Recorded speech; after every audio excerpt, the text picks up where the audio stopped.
Mon frère est furieux contre moi parce que j'ai refusé de le soutenir après que sa femme l'a trompé pour la 3e fois.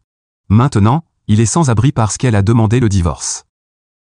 Mon frère est furieux contre moi parce que j'ai refusé de le soutenir après que sa femme l'a trompé pour la 3e fois. Maintenant, il est sans abri parce qu'elle a demandé le divorce.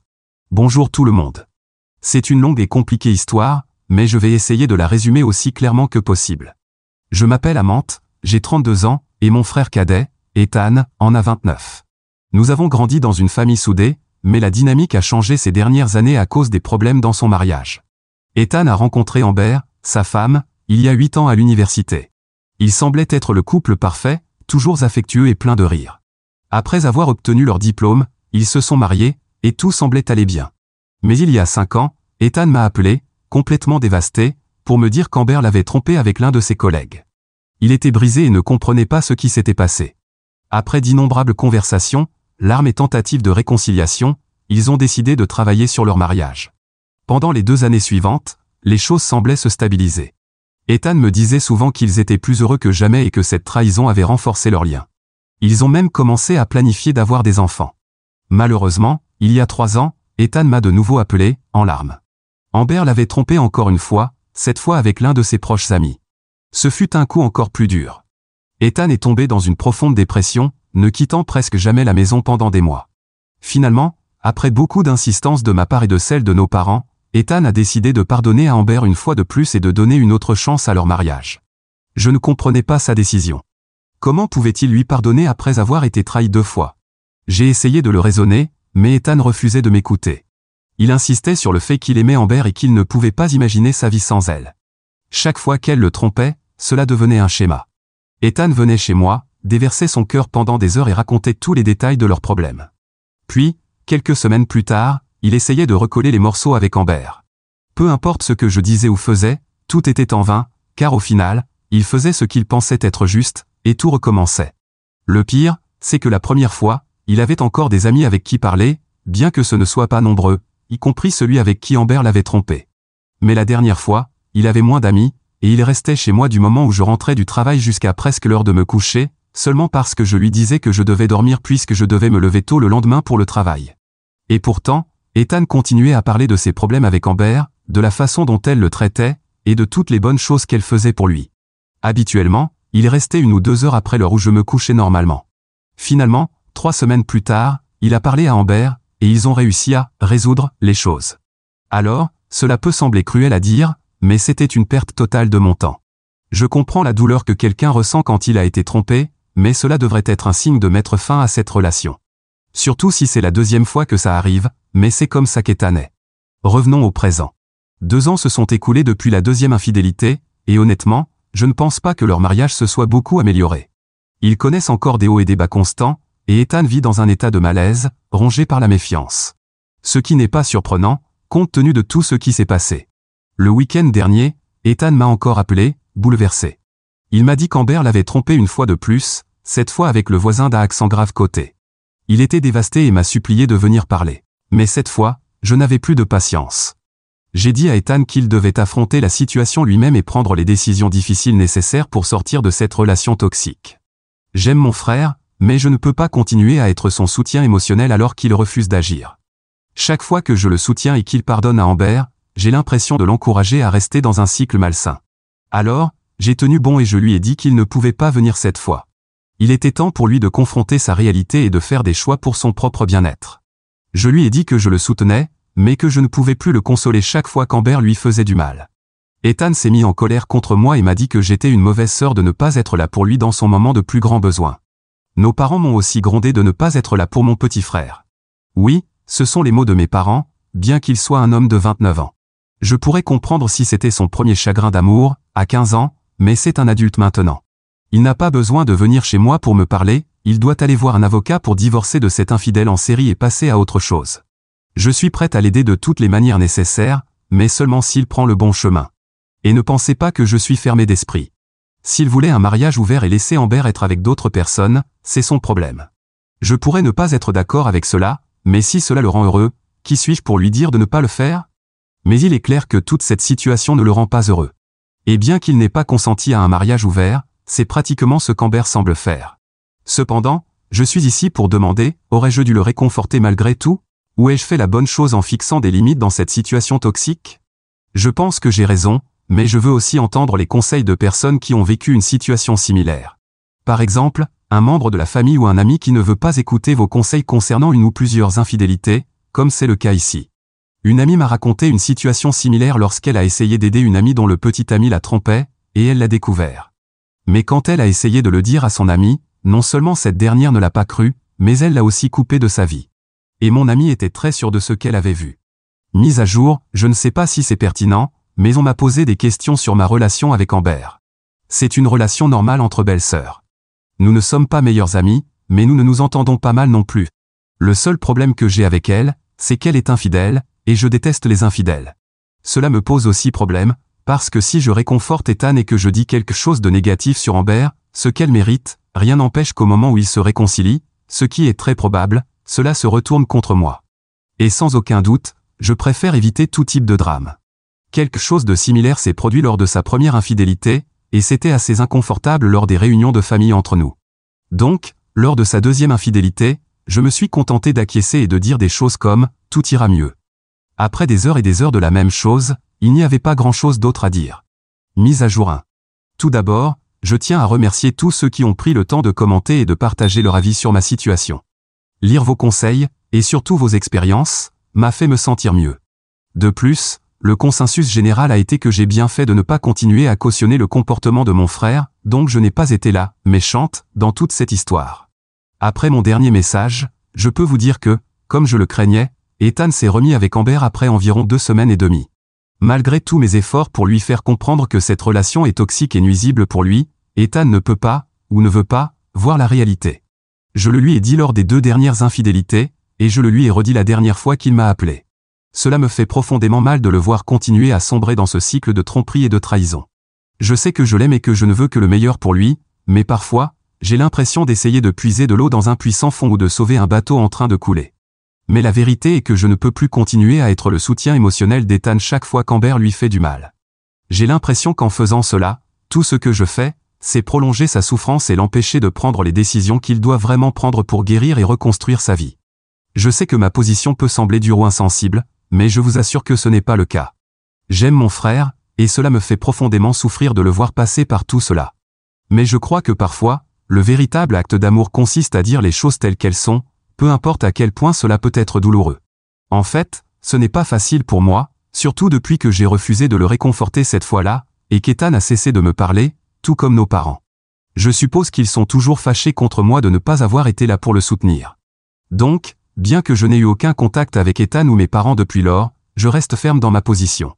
Je serai là pour lui quand il sera prêt à entendre la vérité et à prendre le contrôle de sa vie. Mais je ne reviendrai pas à être son épaule sur laquelle pleurer chaque fois qu'Amber le trahit. Je crois fermement que cela ne ferait que continuer à lui faire plus de mal. Je suppose que cela règle mon problème, au moins pour le moment, jusqu'à ce qu'Ethan soit à nouveau trompé, ce qui se produit généralement tous les 2 ou 3 ans. Mise à jour 2. La nuit dernière, j'ai reçu un appel de ma mère.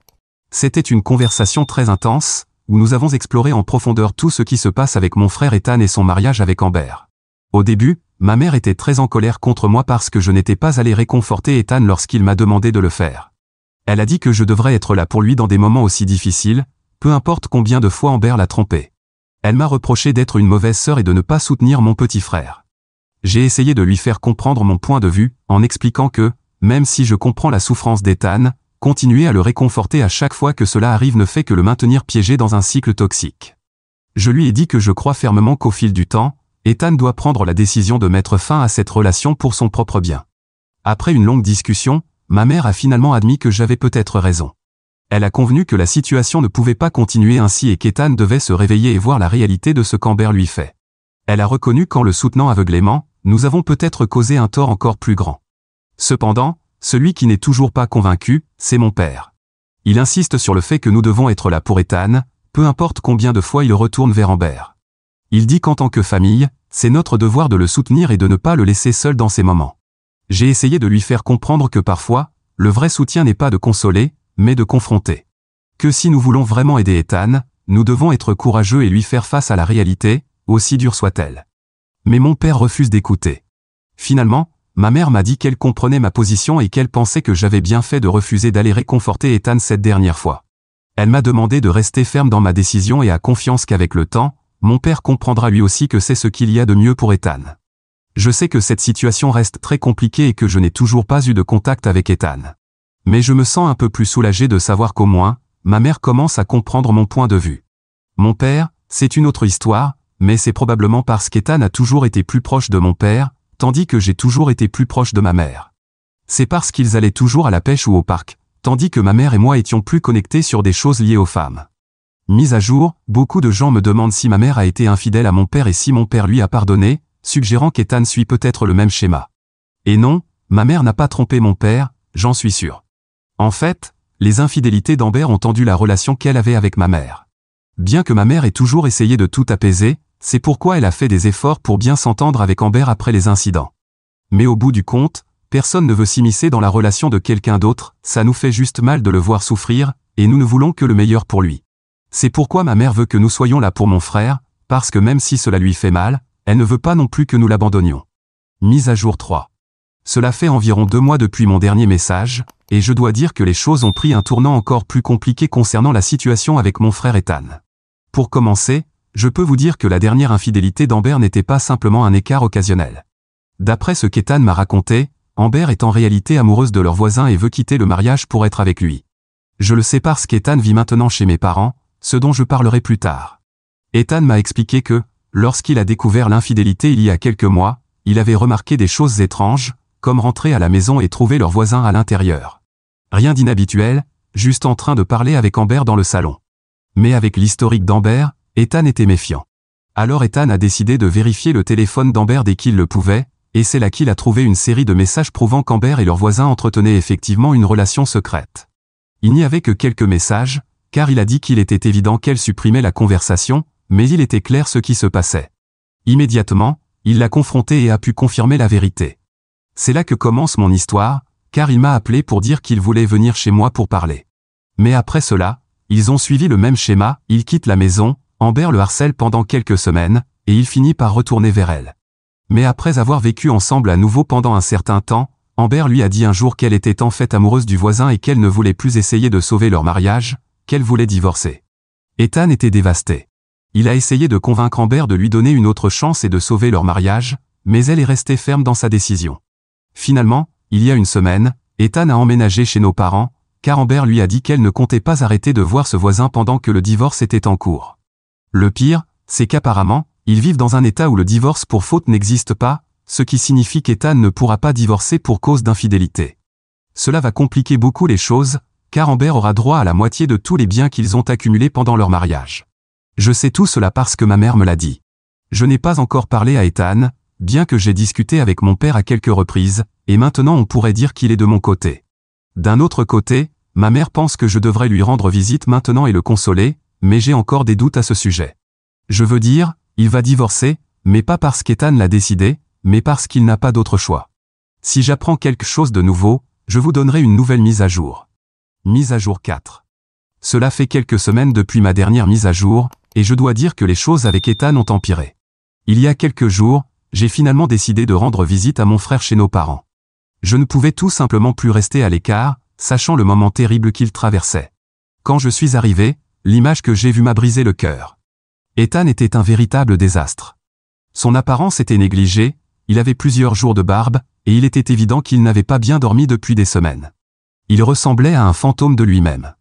En me voyant, Ethan s'est jeté dans mes bras et a éclaté en sanglots. Entre deux sanglots, il m'a dit que j'avais raison, qu'Amber était une menteuse et une manipulatrice qui ne faisait que lui faire du mal encore et encore.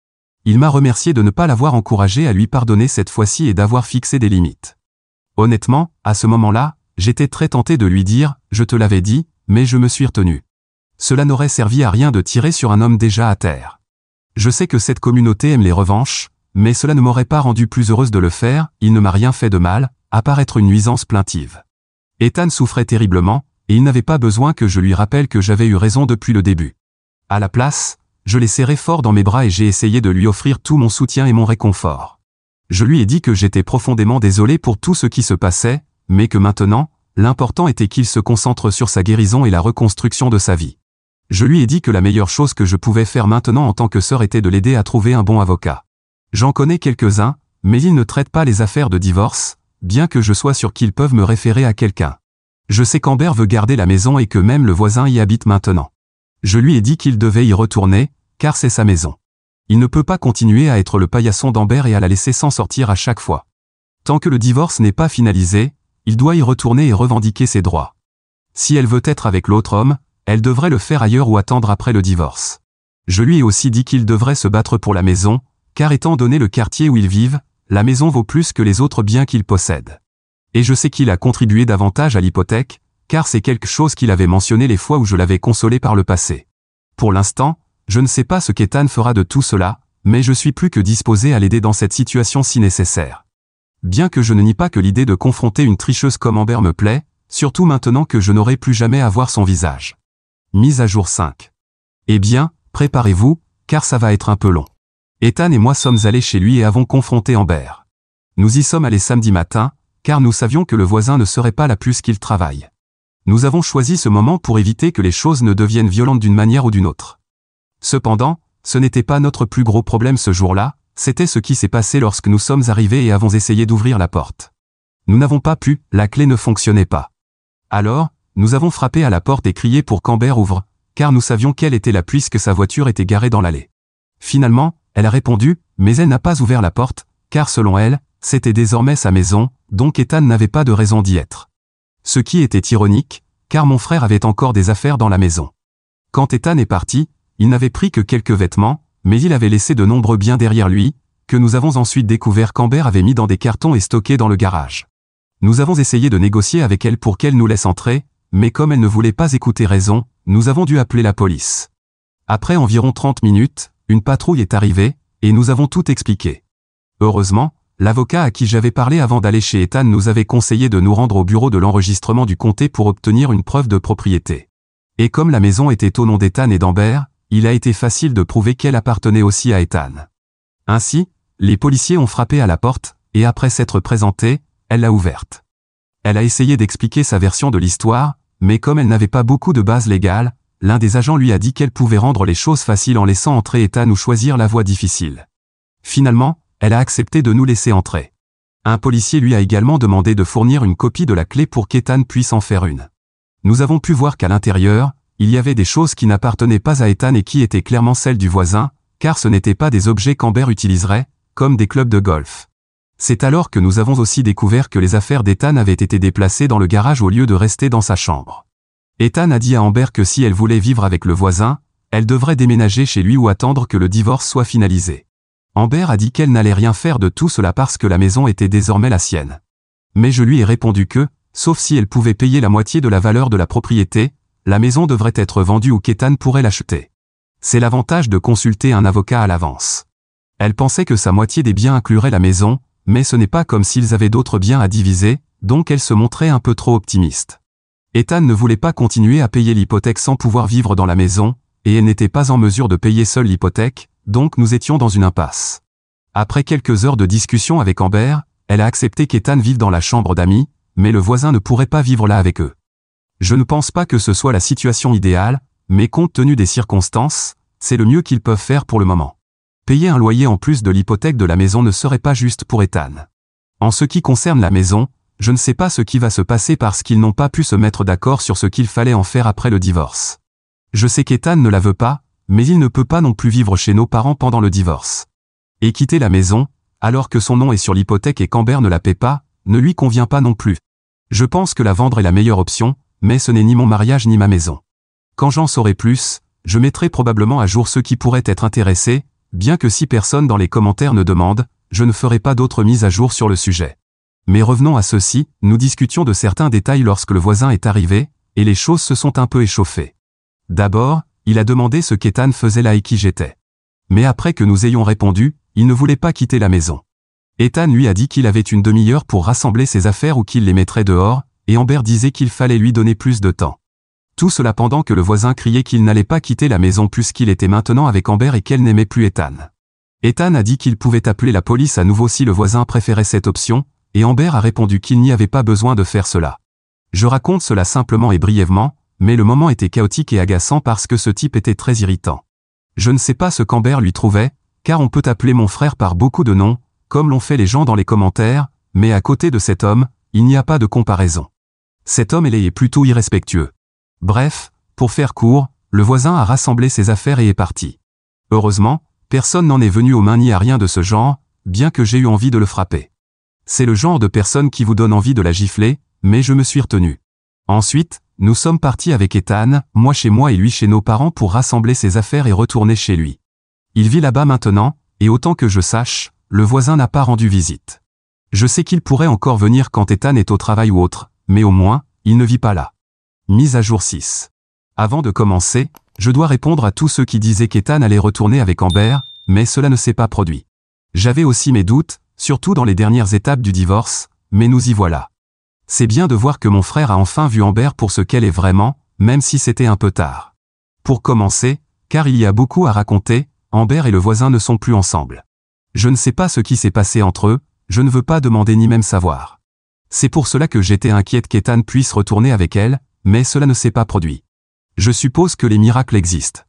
Et c'est parce que, avant que le divorce ne soit finalisé, elle le suppliait de revenir, disant qu'elle l'aimait toujours et tout ça, mais Ethan a dit non. Je ne connais pas les détails de cette conversation au-delà de ce qu'il m'a raconté, mais au moins, le divorce est maintenant finalisé. La maison a finalement été vendue, pour ceux qui se posaient la question. Et cela a été fait avant que le divorce ne soit finalisé. Le reste des biens a été partagé en deux, bien qu'Ethan ait reçu un peu plus de la vente de la maison puisqu'il avait davantage contribué à l'hypothèque. Bien que je ne serais pas surprise qu'elle ait accepté cet arrangement en espérant le récupérer.